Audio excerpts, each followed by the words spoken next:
নবী মুসা আলাইহিস সালাম একটা ভাষণ দিচ্ছিলেন, আর একজন উঠে দাঁড়িয়ে বললেন, আপনি খুব চমৎকার ভাষণ দিচ্ছেন, আপনার চেয়ে কোনো জ্ঞানী মানুষ আছে পৃথিবীতে? নবী মুসা আলাইহিস সালাম বলেছিলেন, না। আল্লাহ পাক ধরলেন, তোমার চেয়ে জ্ঞানী মানুষ আছে, তার নাম খিদির। নবী মুসা আলাইহিস সালাম বললেন, কোথায় কোথায় তিনি? আমাকে ঠিকানা দেন, আমি তার সাথে সাক্ষাৎ করব, আমি তার কাছে জ্ঞান শিখব। তিনি সফর করলেন, অনেক লম্বা সফর। আল্লাহ পাক বললেন, যেখানে দুইটা সাগর মিলিত হবে সেখানে তুমি তাকে পাবে।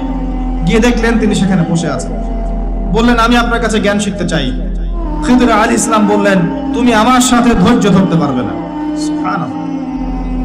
তিনি বললেন, ইনশাআল্লাহ আমি ধৈর্য ধরবো, আমাকে সাথে নেন। আচ্ছা ঠিক আছে, চলো। যেতে যেতে নৌকা ফুটা করে ফেললেন। কে ফুটা করলেন? খিদির আলাইহিস সালাম। একটু সামনে গিয়ে একটা বাচ্চাকে হত্যা করলেন, একটু সামনে গিয়ে একটা দেয়ালকে নির্মাণ করলেন, কোনো পারিশ্রমিক ছাড়াই।